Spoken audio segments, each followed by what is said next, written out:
My sister-in-law publicly humiliated me online, calling herself blessed for not being the struggling one, then tagged me for everyone to see. My daughter faced the mockery at school while I swallowed the shame in silence. I didn't respond. But days later, one unexpected email exposed how fragile her power really was. I found out the same way 300 other people did, through a public Facebook post I never asked to be part of. My phone buzzed 47 times between 2 a.m. and 7 a.m. while I was helping Mrs. Brennan through her post-surgical care routine, checking her vitals, administering her medications, doing the work that somehow made me the subject of Vanessa's gratitude sermon. When I finally looked at the screen in my car, exhausted, hands dry and cracked from constant sanitizing, my 2009 Honda Civic idling in the pre-dawn cold, I saw her first. Dr. Vanessa Chan Patterson in all her curated glory, photographed like a magazine spread, sitting at a marble desk that probably cost more than I made in 3 months. Grateful this morning for the life we've built through education, discipline, and smart choices. Some people make excuses. Some people make moves. The words were bad enough. But then I scrolled down and saw what she'd tagged me in. A photo of my apartment complex with a caption that felt like a public execution. So thankful I'm not still living like this. At Claire Patterson, praying you find the motivation to change your situation. My vision blurred. Not from tears, I was too shocked for tears yet. From the pure disorientation of seeing my private life turned into someone else's inspiration porn. The comments had already started. People I'd never met weighing in on my choices, my life, my worth. So true. It's all about mindset, wrote someone named Jennifer with a profile picture of her dog. Another comment, this one from someone who'd apparently gone to medical school with Vanessa. You've always been such an inspiration, V. Some people just don't want to put in the work. But the one that made my chest tighten was from someone who knew exactly who I was. Isn't that Michael Patterson's widow? So sad she couldn't keep it together after he passed. For years. Michael had been gone for 4 years, and someone thought it appropriate to measure my grief against Vanessa's marble desk and floor-to-ceiling windows. I sat there in my car, the engine running to keep some warmth circulating, watching the number tick up. 319 likes now, 48 comments. Each notification felt like another person walking past my life, glancing in, making a judgment and moving on. The clock on my dashboard read 6:52 a.m. I had another patient to see at 8 o'clock, which meant I had just enough time to go home, shower, change into clean scrubs and maybe, close my eyes for 20 minutes. But first I had to figure out how to tell Emma that her aunt had just made us both targets. My daughter. Got Emma. I thought about her waking up in our apartment, probably already dressed in her Riverside prep uniform, the one we'd bought from the thrift store run by the school's parent association, gently used but perfectly acceptable. She'd be making herself toast because I wasn't there to make her breakfast, packing her lunch because we both knew the cafeteria food cost more than we could justify spending. She'd check her phone while she ate, scrolling through the group chats and social media feeds that connected her to classmates who lived in houses with 3-car garages and took spring break trips to Aruba. And she'd see this. Or worse, someone would show it to her. I pressed my palms against my eyes, trying to think clearly through the exhaustion. Should I call her? Text her? Warning her felt necessary, but what would I even say? Honey, your Aunt Vanessa just told the internet I'm a failure, so prepare yourself for school today? My phone buzzed again. Another notification. Another stranger with an opinion about my life. I turned it off completely, shifted my car into drive and headed home. Emma was already gone by the time I got back to the apartment. I knew she'd left early, she always did on debate team mornings, catching a ride with her teammate Sophie's mom rather than taking the bus. The note on the kitchen counter confirmed it. Morning practice. Home by 4. Love you, Mom. The handwriting was careful, precise. Emma's handwriting had always been like that, even when she was small. Controlled. Measured. She'd learned early to take up exactly the right amount of space. Never too much, never asking for more than what was absolutely necessary. I stood in our small kitchen, still wearing my scrubs from the night shift, and looked around the apartment Vanessa had photographed. 2 bedrooms, 1 bathroom, a living room barely big enough for our second-hand couch and the bookshelf Michael had built the year before he died. The carpet was clean but worn. The walls were white because repainting wasn't in our budget. Through the window I could see the parking lot, the dumpsters, the chain-link fence separating our complex from the strip mall next door. This was what Vanessa was thankful she'd escaped. This was what she'd held up as evidence of my failures. I showered quickly, letting the hot water run over my aching shoulders. The medical bag I'd need for my next patient sat by the door, already packed. Blood pressure cuff, stethoscope, sterile gloves, wound care supplies, medication log sheets. Everything I needed to walk into someone's home and provide the kind of care that kept them alive, kept them comfortable, kept them connected to their humanity when their bodies were failing them. But apparently that work wasn't enough to earn respect from someone who'd married into money and medical prestige. I dressed in fresh scrubs, navy blue today, the pair without any stains or fraying at the cuffs. Pulled my hair back into the same ponytail I wore every day. Checked my phone, which I'd turned back on, and found 17 new notifications. I didn't open Facebook. Couldn't make myself look at whatever new comments had accumulated. Instead, I texted Emma. Hope practice went well. I'm thinking about you. Love you so much. She didn't respond immediately. She was probably in class by now, phone tucked away, trying to focus on chemistry or English literature while carrying the weight of whatever she'd already seen, already heard. I wanted to call Robert. My brother-in-law, Michael's younger brother, the man who'd stood beside us at Michael's funeral and promised he'd always be there for us. But Robert had made his choice when he married Vanessa 3 years ago. He'd chosen comfort over conflict, chosen his wife's version of reality over the truth he knew about how hard I worked, how much I sacrificed. The last time I'd spoken to Robert was Christmas, when he'd sent a gift card to Target with a note that said, "For whatever you and Emma need." $200, as if that somehow balanced out the distance he'd created, the family gatherings he no longer invited us to, the nephew-uncle relationship Emma barely had with him anymore. No, I wouldn't call Robert. He'd already shown me where his loyalties lived. I grabbed my keys, my medical bag, and headed back out into the cold February morning. I didn't know what happened at Riverside Prep until much later.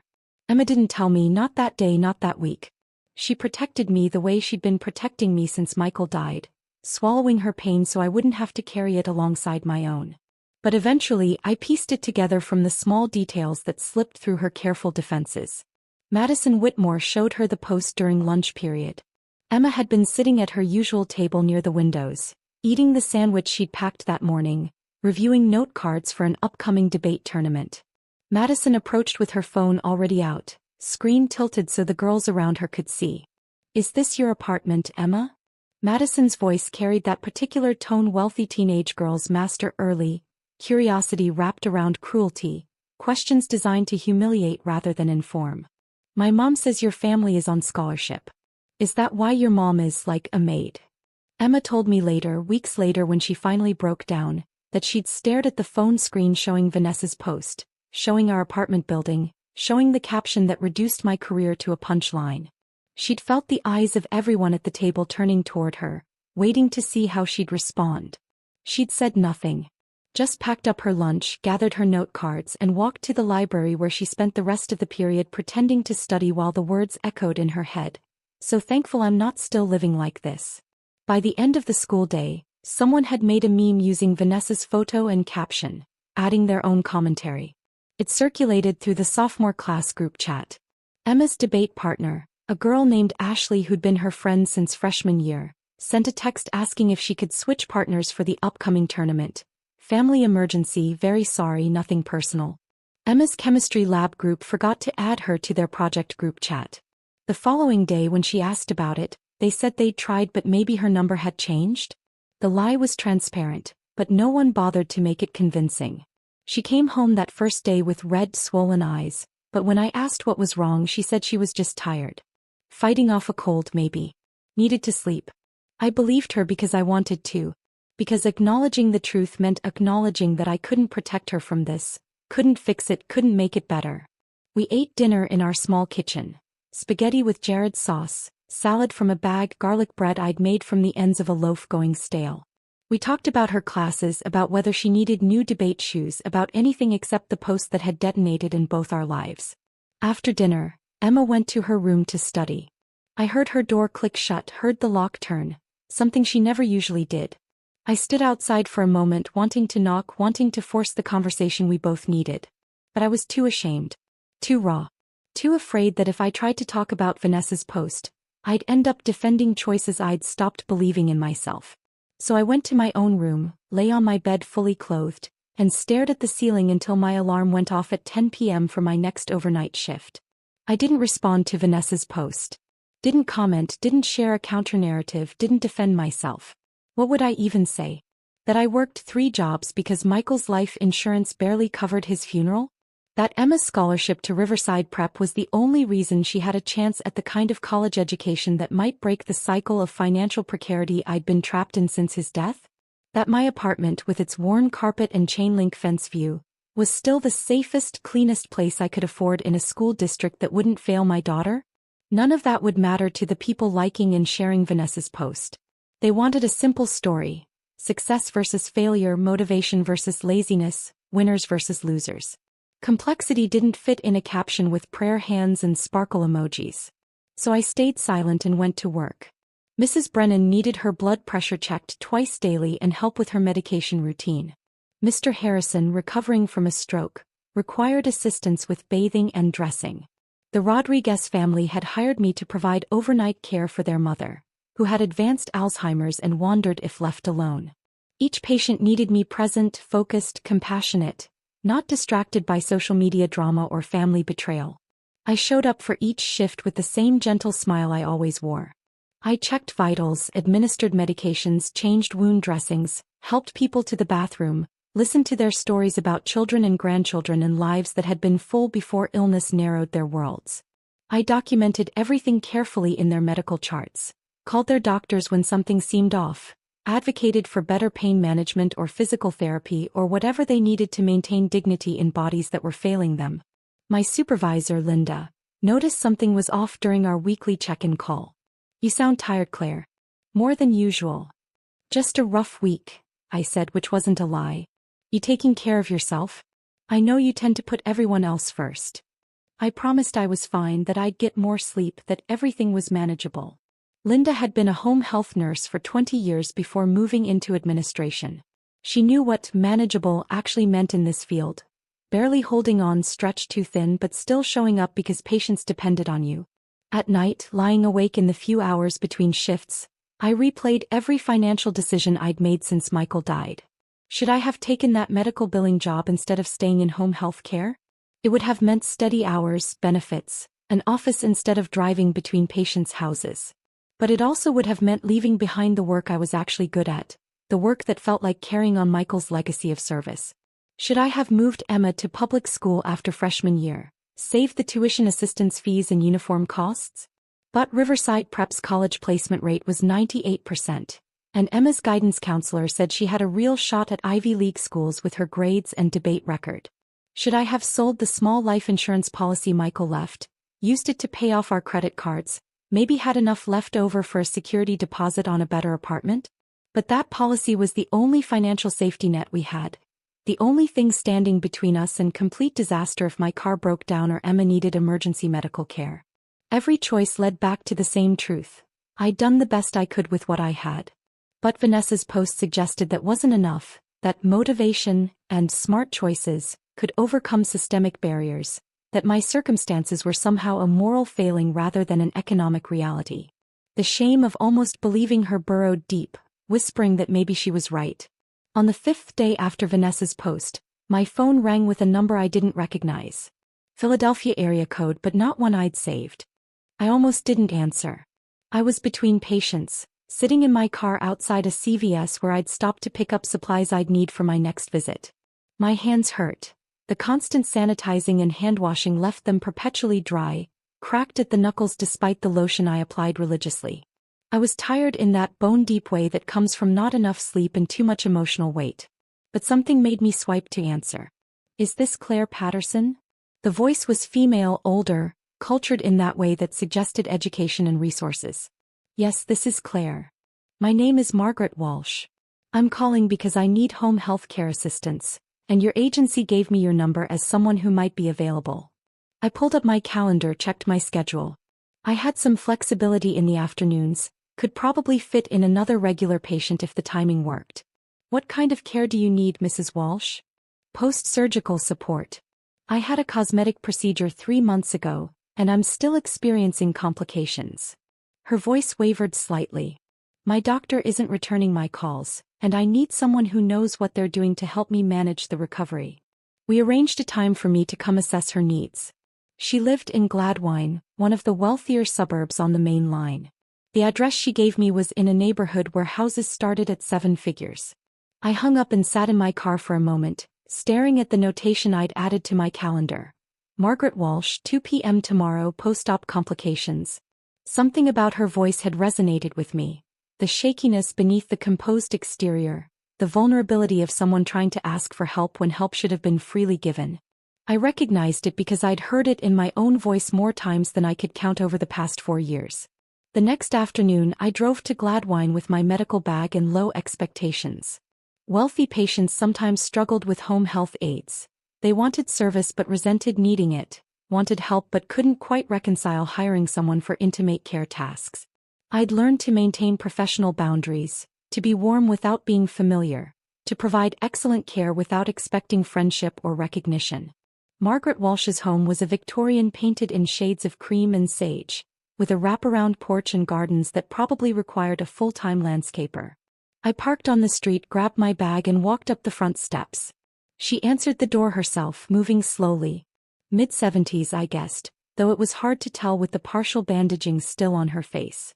She wore elegant loungewear, expensive even by my limited ability to judge such things, and her home smelled like lavender and old books. "Mrs. Walsh? I'm Claire Patterson.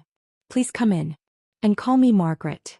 Her home was beautiful in a lived-in way that contrasted sharply with what I imagined Vanessa's showcase mansion looked like. Artwork covered the walls. Original paintings, not prints. Photographs in silver frames showed children and grandchildren at various ages. Books overflowed from built-in shelves. A baby grand piano sat in the corner of the living room, sheet music open on the stand. Margaret led me to her kitchen where we could sit and talk before I did my assessment. "I'm a retired art teacher," she explained as she carefully lowered herself into a chair. 35 years at the same high school. My husband passed 2 years ago and I've been alone since. My children live out of state, California and Oregon. They wanted me to move closer, but this is my home. I understood that immediately. Home wasn't always about the building. It was about memory, about connection to a life that felt authentic even when circumstances changed. "Tell me about your surgery," I said gently. Margaret's face tightened, a flash of pain crossing her features that had nothing to do with physical discomfort. "I had a facelift. Nothing extreme. I wasn't trying to look 30 again. Just wanted to feel more like myself, address some of the sagging that made me avoid mirrors." She touched the bandaging carefully. "The procedure was 3 months ago. The surgeon said recovery would take 6 weeks, maybe 8. But I've had excessive swelling, irregular bruising, and now I think there might be nerve damage. The left side of my face doesn't move quite right." I kept my expression neutral, professional. "Have you followed up with your surgeon?" "I've tried." Her voice cracked slightly. "I've called 17 times. Left messages with her office staff, sent emails, even tried showing up at the practice once. Her assistant said she'd call me back, but she never has." "Who was your surgeon?" I asked, though something in my chest was already bracing for the answer. Margaret met my eyes.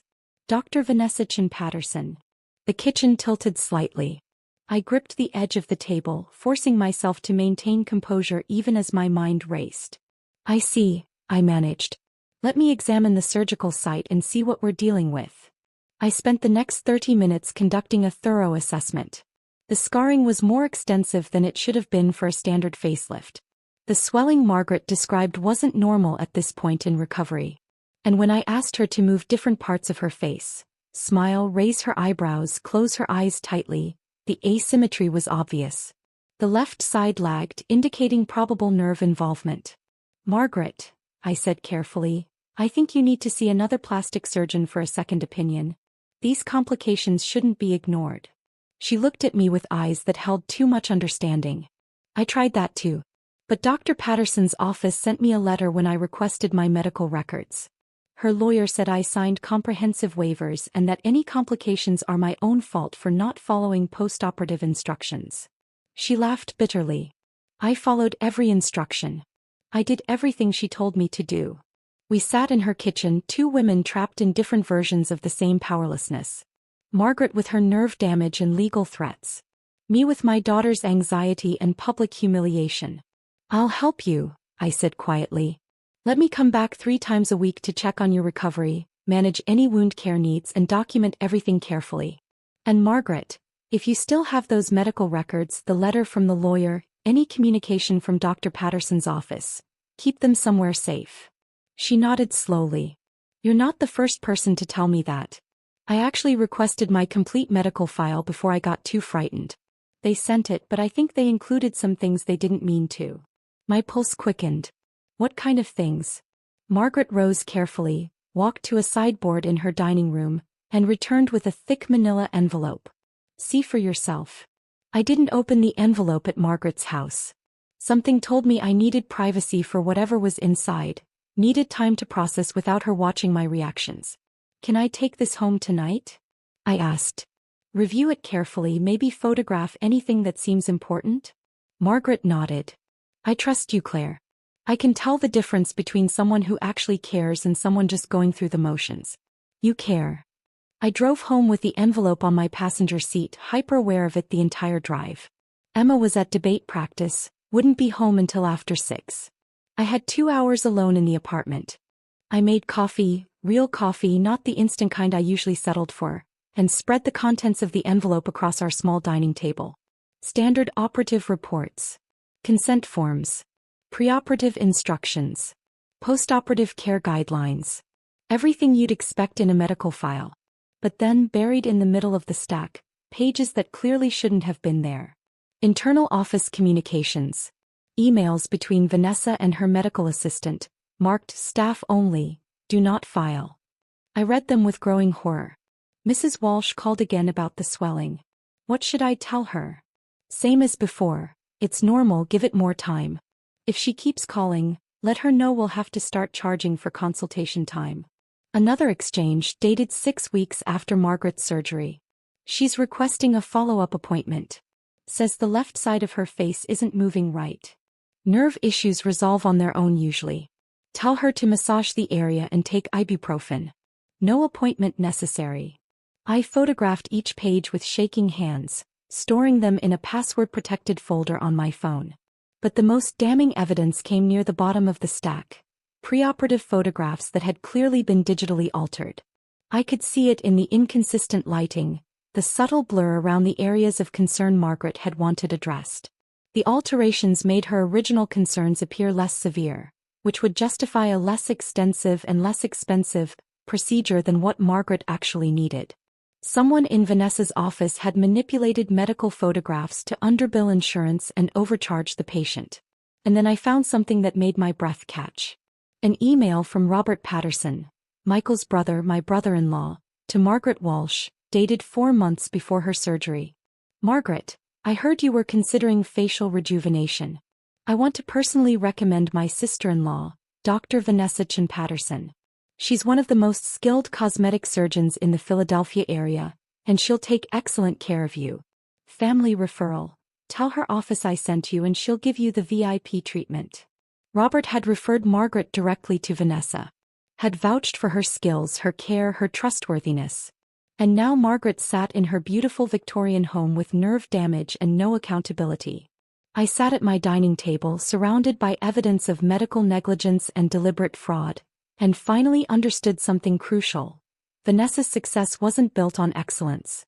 It was built on a foundation of harmed patients who'd been too frightened, too exhausted, or too intimidated to fight back. My phone buzzed. Emma texting from practice. Running late, Mom. Probably home by 7. Sorry. I typed back. No problem, sweetheart. Take your time. Then I did something I hadn't done since Vanessa's post went viral 5 days ago. I opened Facebook. The post was still there, still accumulating likes and comments. 389 likes now. 67 comments. Most of them positive, supportive of Vanessa's honesty and inspiration. But I noticed something I hadn't before. Mixed among the praise were a few comments that had been deleted, visible only as gaps in the conversation thread. Someone would reference comment number 34, but that comment no longer existed. Someone else would reply to a concern that had been scrubbed from the visible record. Vanessa was curating her narrative, deleting anything that contradicted the image she wanted to project. I closed Facebook and opened a new document on my laptop. Started typing everything I knew, everything Margaret had shared, every detail from the medical records I'd photographed. I didn't know yet what I'd do with this information, but I knew I couldn't ignore it. Over the next week, I fell into a routine that left me even more exhausted than usual. By day, I cared for my regular patients and added Margaret to my schedule. 3 visits a week, carefully documenting her recovery, noting every asymmetry and complication. By night, after Emma went to bed, I researched. I started with Vanessa's online presence. Her practice website showcased glowing testimonials, before and after photos, credentials from prestigious medical institutions. Her Instagram had 45,000 followers and featured a carefully curated feed. Surgical results, motivational quotes, photos from medical conferences, glimpses into her luxury lifestyle. But when I dug deeper, I found cracks in the facade. Her Google reviews showed an unusual pattern. Clusters of 5-star ratings followed by sudden 1-star reviews that had been responded to by the practice with nearly identical language. "We're sorry you're disappointed with your results. As discussed during your consultation, all surgical procedures carry risks, which you acknowledged in your signed consent forms." I found a closed Facebook group called Cosmetic Surgery Support Philadelphia, with 247 members. The description said it was a space for people to share experiences and support each other through recovery. I created a new profile, vague name, generic photo, no identifying information, and requested to join. Approval came within an hour. I spent the next 3 nights reading through months of posts, searching for mentions of Vanessa's name. Found 8 separate threads discussing complications from Dr. Chin Patterson's procedures. One woman wrote, "She operated on my mother last year. Mom was 68, wanted a facelift for her 50th wedding anniversary. The results were good initially, but then Mom developed permanent nerve damage. Can't fully close her left eye now, has to use drops constantly.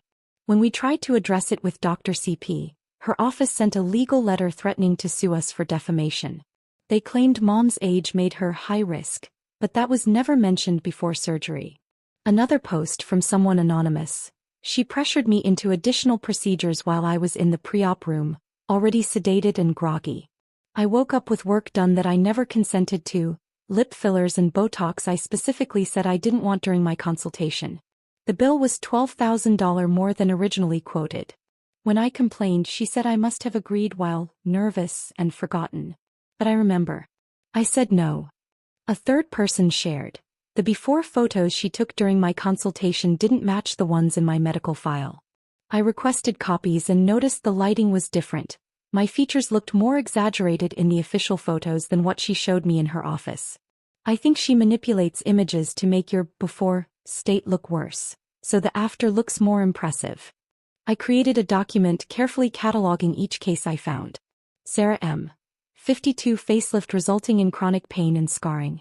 Diana R. 61 rhinoplasty leading to breathing problems. Anonymous user 45 breast augmentation with size discrepancy. Patricia Ellis mother 68 nerve damage from facelift. Jennifer T.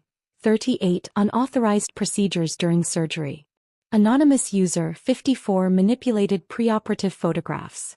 Margaret Walsh 73 nerve damage and medical abandonment. Lucia H. 49 keloid scarring and infection. 8 women. 8 similar patterns. Upselling, complications, postoperative abandonment, legal intimidation. But then I found something that made everything click into place. A cached news article from 2 years ago, removed from the medical board's public website but still accessible through Internet archives. State Medical Board investigates Center City cosmetic surgeon for performing procedures outside specialty training. The article was brief, vague in its details to protect patient privacy. But it named Dr. Vanessa Chin Patterson as the subject of the investigation and noted that the inquiry had been dropped after insufficient evidence to proceed with disciplinary action. I dug deeper using my limited understanding of public record searches. Found the case file number, requested documentation from the State Medical Board. While I waited for their response, I called the law office listed on Margaret's cease and desist letter.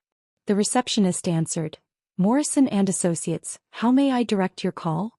I'm calling about a legal letter your firm sent on behalf of Dr. Vanessa Chan Patterson, I said, keeping my voice professional. Can you tell me if you've sent similar letters to other patients of Dr. Patterson's? Long pause. I'm sorry, I can't discuss client matters. If you have a legal concern, you'll need to speak with an attorney about representation. I understand. Thank you. But the pause had told me what I needed to know. This wasn't the first time Vanessa's practice had used legal threats to silence patients. I sat at my laptop in the blue glow of the screen, Emma sleeping down the hall, my coffee long gone cold. The evidence spread before me told a clear story. Vanessa's entire professional success was built on cutting corners, pressuring vulnerable patients, and intimidating anyone who tried to hold her accountable. And Robert had enabled it. Had referred patients to her, had testified on her behalf during the medical board investigation, had chosen professional loyalty over patient safety. My phone buzzed with an email notification. The state medical board responding to my records request. The file was attached, heavily redacted but still revealing. 2 years ago, a patient had filed a formal complaint alleging Vanessa performed a complex facial reconstruction procedure she wasn't specifically trained for, resulting in complications that required corrective surgery by another specialist. The investigation had included witness statements, medical expert reviews, and documentary evidence. And then abruptly it stopped. The complainant withdrew her complaint. The investigator's notes, visible in fragments around the redactions, suggested, patient reports exhaustion from legal process. Defendant's counsel has engaged in extensive motion practice that complainant cannot financially sustain. Vanessa's lawyers had buried her in paperwork until she gave up. The final notation in the file. Character witness Dr. Robert Patterson provided statement affirming defendant's surgical competence and professional integrity. I closed my laptop and sat in the darkness of my apartment, listening to the sound of traffic on the street below, the distant wail of a siren that made me think of Michael. My husband had died running into a burning building to save people he didn't know. That was the choice he'd made.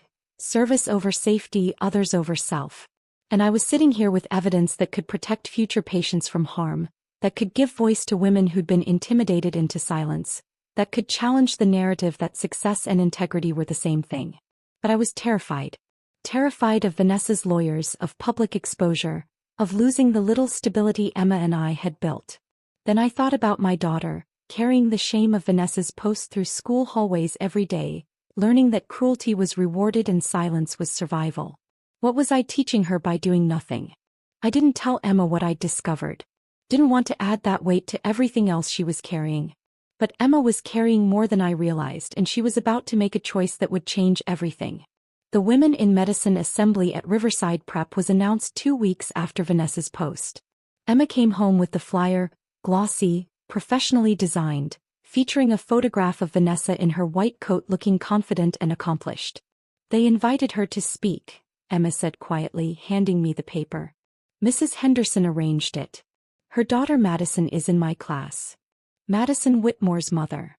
The woman whose daughter had shown Emma the post during lunch that first day. I stared at the flyer. When is it? Next Friday. Attendance is mandatory for all students. You don't have to go, I said immediately. I'll write you an excuse, say you have a medical appointment. Mom. Emma's voice was firm. I'm going. Emma, she humiliated you. Humiliated both of us. You shouldn't have to sit there and watch everyone treat her like some kind of hero. My daughter looked at me with eyes that had seen too much, aged too quickly. Exactly. I'll be there. The day of the assembly, I went through my morning patient rounds in a state of low-level anxiety. I kept checking my phone, waiting for a text from Emma, afraid of what might happen when she had to sit in that auditorium and watch Vanessa presented as an inspiration. At 2:30 p.m. my phone exploded with notifications. Not Facebook this time. Text messages from numbers I didn't recognize, links to Twitter posts and Instagram stories. I pulled over on my way to my next patient and opened the first link with shaking hands. Someone had recorded video from the assembly. The footage was shaky, shot from a student's phone, but the audio was clear enough. Vanessa stood on stage in a fitted blazer and designer heels, speaking into a microphone about overcoming obstacles and refusing to be a victim of circumstances.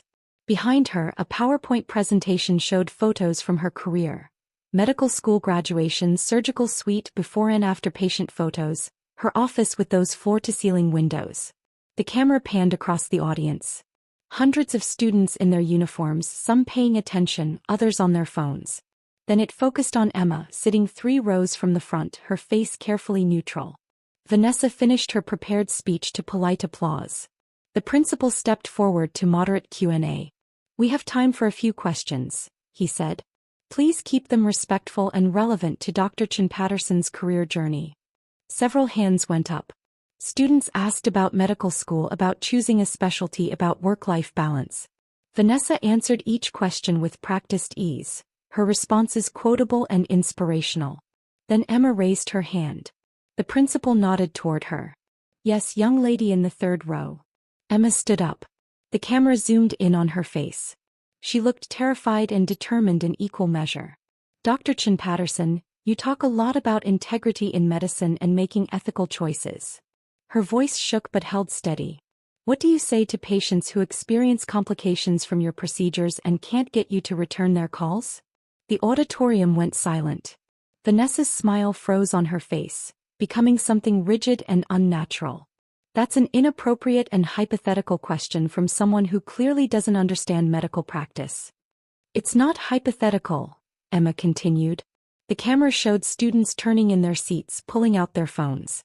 "My mother is a CNA who cares for one of your patients, a 73-year-old woman suffering from complications you won't address. My mom sees real patient care every day.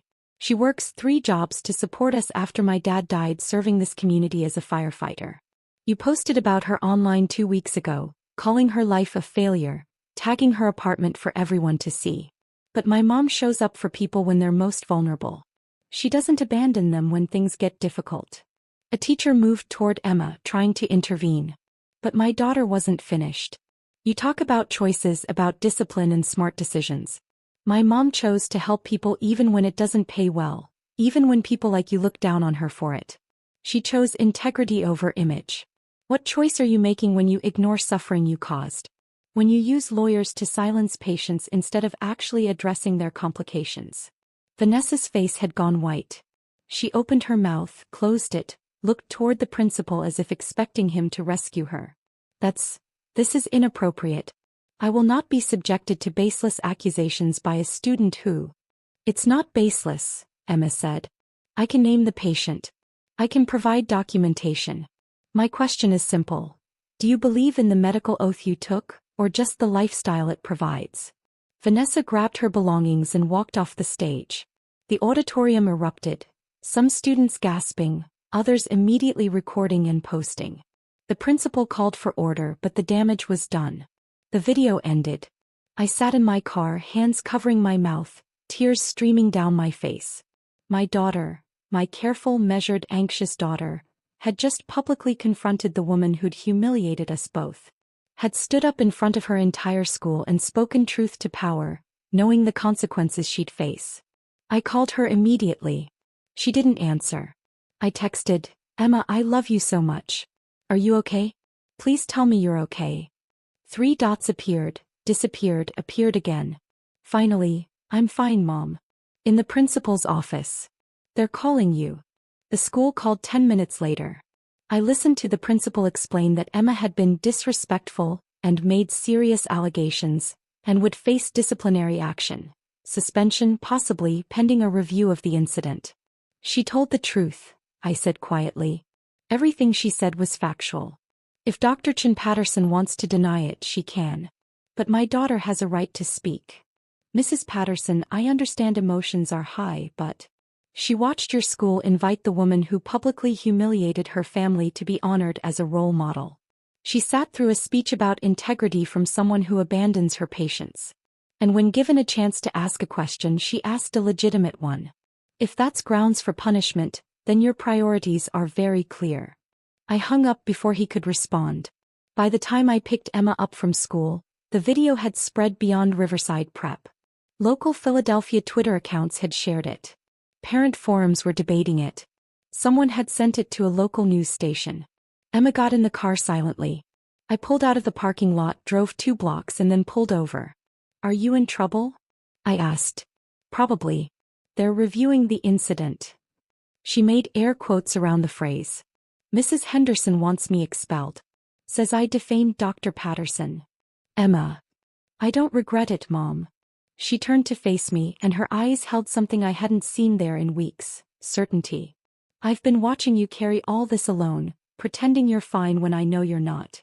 I've been watching kids at school mock you, mock us because Aunt Vanessa decided to make our lives into her inspiration content.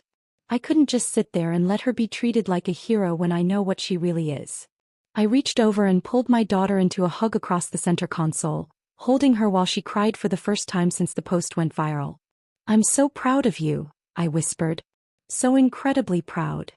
I was so scared, Mom. My voice was shaking the whole time. I know, baby. But you did it anyway. That's what courage is.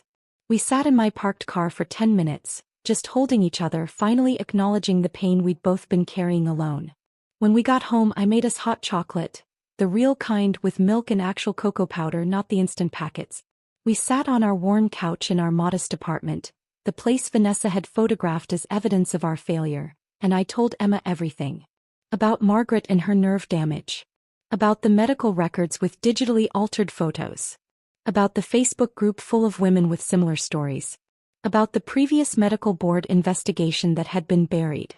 About Robert's role in referring patients and providing false testimony. Emma listened, her hot chocolate going cold in her hands. So what do we do? She asked finally. I don't know yet. But I think we stop being silent. My phone buzzed. An email from an address I didn't recognize. The subject line read, "You don't know me, but we need to talk about Dr. Chen Patterson." I opened it. My name is Patricia Hendricks. I'm a medical malpractice attorney in Philadelphia. I've been tracking Dr. Chen Patterson for 18 months. I represent 3 clients with similar cases, but we've struggled to establish a pattern because victims are afraid to come forward. Your daughter's courage in that assembly, the video is everywhere now, made me realize there might be more evidence out there than I knew. If you have any information about other patients, about documentation, about anything that could help these cases be heard, I'd like to speak with you. No obligations, no pressure. But these cases deserve justice. These women deserve to be believed. Please consider contacting me. She left a phone number and an office address. I showed Emma the email. She read it twice, then looked at me. Mom, you have to call her. It's not that simple. Vanessa has expensive lawyers. Robert could lose his medical license if his involvement comes out. There could be retaliation. There's already retaliation, Emma interrupted. She already posted about us publicly. She already made my life hell at school. What more can she do? I thought about Margaret crying in her kitchen, believing the complications were somehow her fault. I thought about the 8 women in the Facebook group, carrying shame that didn't belong to them. I thought about Michael, who'd never hesitated when someone needed help, who'd run toward danger because that was what service meant. I picked up my phone and dialed Patricia Hendricks' number. She answered on the second ring. This is Patricia. Ms. Hendricks, my name is Claire Patterson. I got your email about Dr. Chen Patterson. And I think I have information you need to see. Patricia Hendricks met me at a coffee shop in Center City the next morning. She was in her early 50s, silver hair cut short, wearing a suit that suggested success but not ostentation. We sat in a back corner where our conversation wouldn't be overheard. I'd brought copies of everything. Margaret's medical records with the altered photos, the internal office communications I'd photographed, the documentation from the medical board investigation, my own catalog of the 8 cases I'd found in the support group. Patricia spread the papers across the table, reading carefully, occasionally making notes on a legal pad. Her expression remained neutral, professional, but I saw her jaw tighten when she reached the emails showing Vanessa's deliberate avoidance of Margaret's calls. This is substantial, she said finally. More than substantial. This is evidence of systematic negligence and potential fraud. The altered photographs alone could support criminal charges, not just civil suits.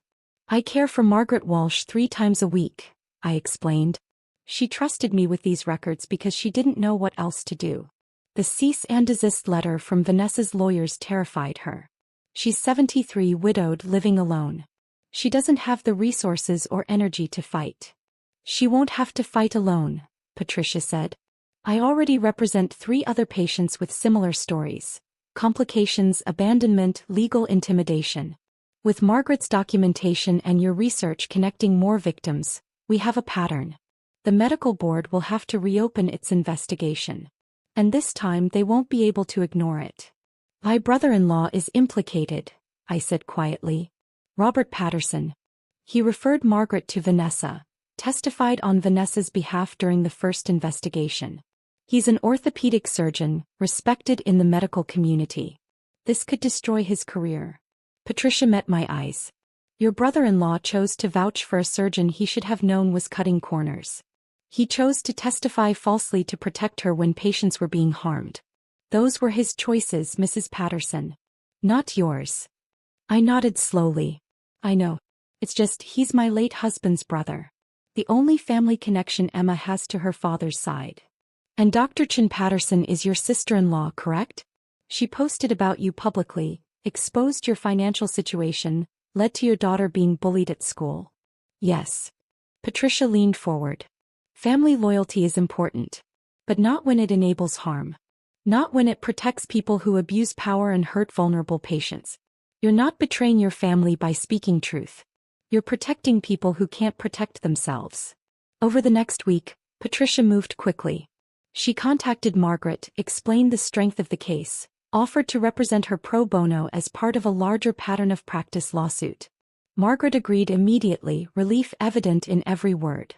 Patricia reached out to the 3 patients she already represented, shared the new evidence, built connections between cases. She contacted women from the Facebook support group, offered consultations, collected documentation. Within 10 days she had 7 patients willing to come forward publicly. 7 women with stories of complications, abandonment, and intimidation. 7 sets of medical records showing similar patterns of negligence. She filed complaints with the Pennsylvania State Medical Board, this time with comprehensive documentation that couldn't be ignored or buried. She notified the State Insurance Commission about the fraudulent billing practices suggested by the altered photographs. She contacted the district attorney's office about potential criminal charges related to medical fraud. And she did one more thing. She called local investigative journalists, suggested they might want to look into patterns of patient harm at a prominent cosmetic surgery practice. Channel 6 News ran the first story 3 weeks after Emma's assembly speech. The reporter stood outside Vanessa's Center City practice, reading from a teleprompter. An investigation by this station has uncovered allegations of medical negligence and patient abandonment against Dr. Vanessa Chin Patterson, a cosmetic surgeon whose practice has been the subject of multiple complaints. We've spoken with 7 patients who describe similar experiences: complications following surgery, inability to reach Dr. Patterson for follow-up care, and legal threats when they attempted to seek accountability. The story included interviews with 3 of Patricia's clients, their faces pixelated for privacy, their voices altered. But their words were clear and powerful. She pressured me into procedures I didn't want, then abandoned me when complications developed. The person in the before photos she showed me doesn't match the person in my medical file. I think she manipulated the images to make my concerns look worse than they were. When I tried to file a complaint, her lawyer sent a letter threatening to sue me. I'm a retired teacher living on a fixed income.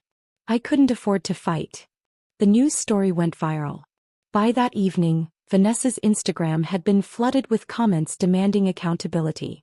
Her practice's phone lines were jammed with reporters requesting statements. The state medical board issued a press release announcing a formal investigation. I watched the coverage from my apartment, Emma beside me on the couch, both of us processing the magnitude of what had been set in motion. Do you think she'll actually face consequences? Emma asked quietly. I think she'll have to answer questions she's been avoiding for a long time, I said. Whether that translates to real consequences, suspension, license revocation, criminal charges, I don't know. But at least the women she hurt are finally being heard. My phone rang. Robert's name on the screen. I hadn't spoken to him since Vanessa's original post. Part of me wanted to ignore the call, let him face the consequences of his choices without explanation or comfort from me. But I answered. Claire. His voice sounded destroyed. I just saw the news. Did I provide evidence of Vanessa's negligence to a malpractice attorney? Yes, I did. Silence on the other end. Then, you've destroyed my career. The medical board is reviewing my testimony from the previous investigation. They're questioning every referral I made to her practice. My own malpractice insurance is being audited. You destroyed your own career when you lied to protect her, I said, keeping my voice steady. When you referred patients to a surgeon you knew was cutting corners. When you chose loyalty to Vanessa over responsibility to patients. She's my wife, Claire. What was I supposed to do? Be the kind of doctor Michael would have trusted, I said quietly. Be the kind of man your brother actually was. But you chose differently. And now you're facing the natural consequences of those choices. Another long silence. I'm sorry. About the post, about abandoning you after Michael died, about all of it. I know that doesn't fix anything, but I am sorry. I know you are. But sorry doesn't help Margaret Walsh with her nerve damage. It doesn't help the other patients Vanessa harmed. And it doesn't change the fact that you enabled her for years. What do you want from me, Claire? I thought about that. What did I want from Robert? Punishment felt hollow. Revenge felt empty. What I actually wanted was for him to become someone different. Someone who prioritized integrity over comfort, patience over prestige. I want you to cooperate fully with the medical board investigation, I said finally. Provide honest testimony about what you knew and when you knew it. Help build the case against Vanessa if it means protecting future patients. And I want you to establish that fund you mentioned, the one in Michael's name for first responder families.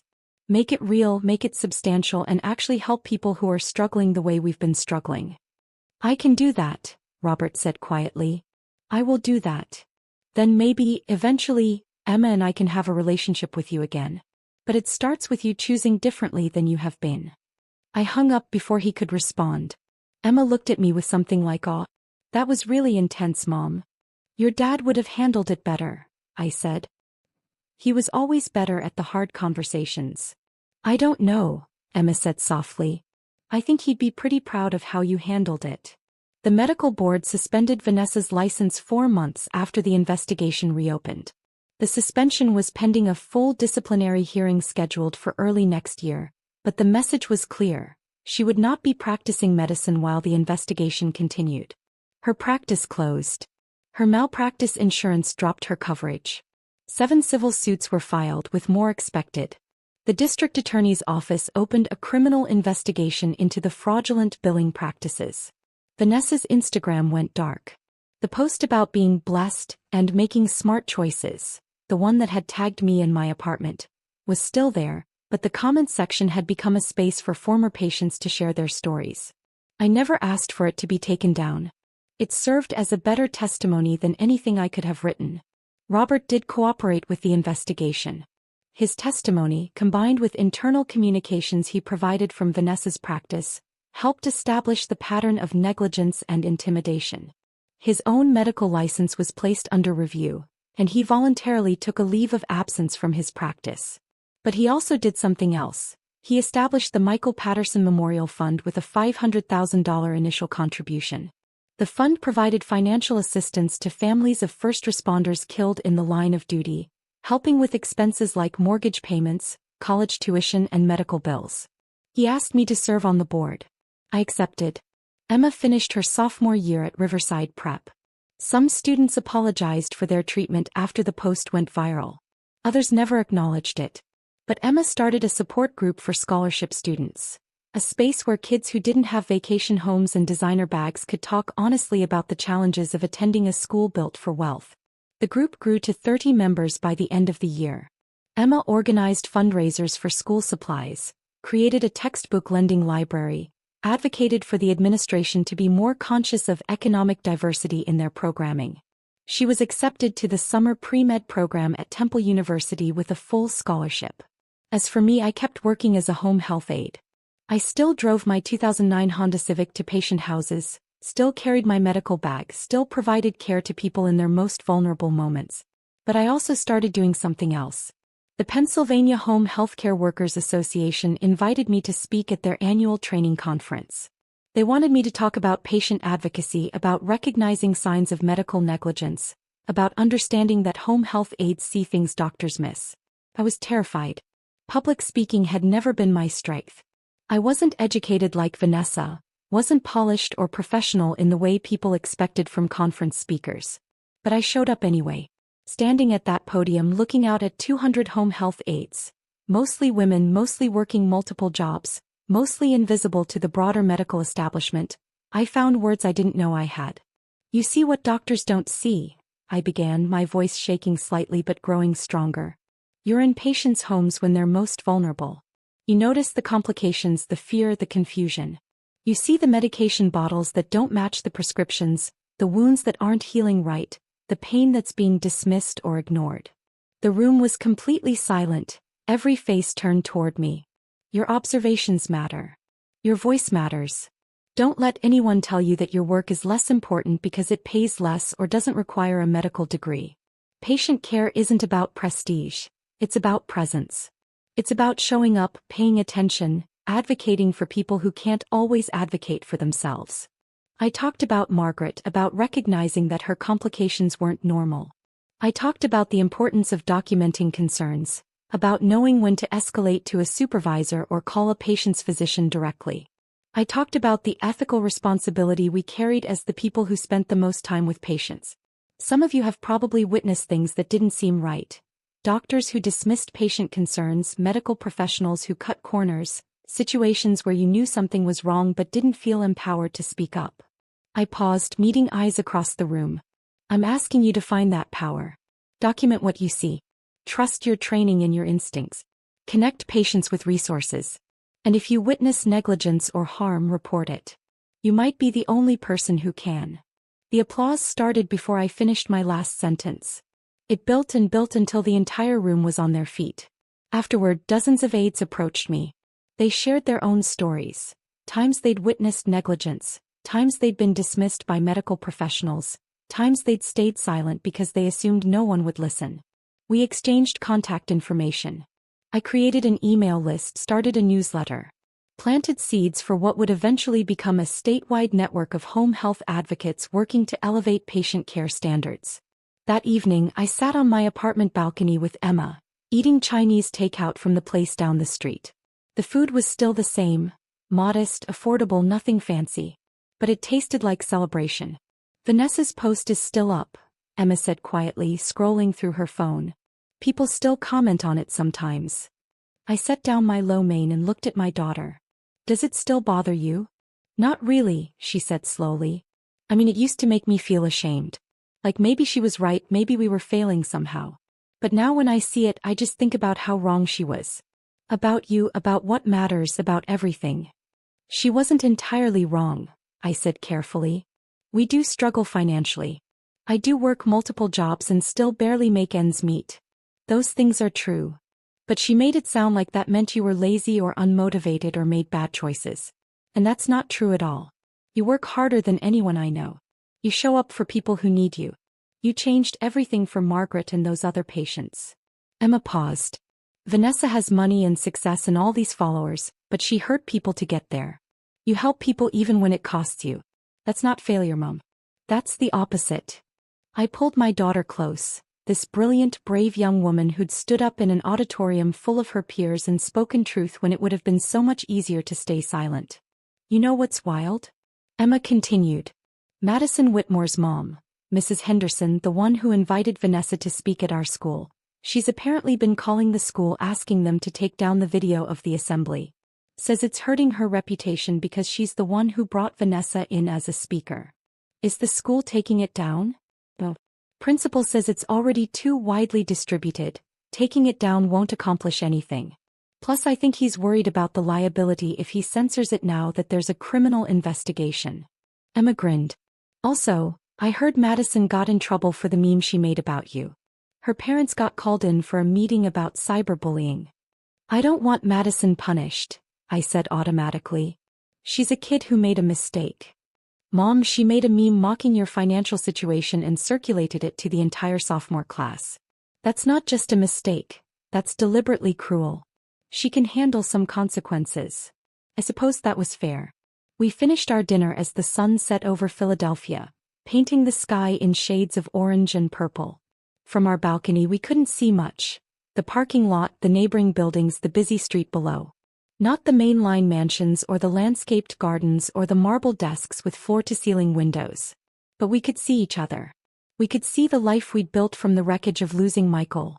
Modest and difficult and precarious, but also real and honest and ours. Mom. Emma said quietly. Thank you for not giving up. I know it was scary going to that lawyer providing all that evidence. But you did it anyway. You went first, I reminded her. You stood up in that assembly when you had every reason to stay silent. You showed me what courage looked like. I learned it from you, Emma said simply. You've been showing me what courage looks like every single day since Dad died. I still think about Vanessa's post sometimes. About those words, so thankful I'm not still living like this. She was thankful she wasn't me. Wasn't living in a modest apartment, wasn't working multiple jobs, wasn't struggling to make ends meet while raising a daughter alone. And I understand that gratitude now in a way I couldn't when I first saw the post. She was grateful because on some level she knew how fragile her empire was.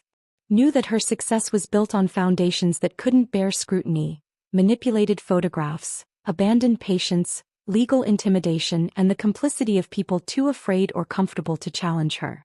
She needed to position herself above me, needed to make my struggle into her triumph, because without that comparison she'd have to confront the hollowness of what she'd actually built. I don't have marble desks or floor-to-ceiling windows. I don't have 45,000 Instagram followers or a curated feed of success.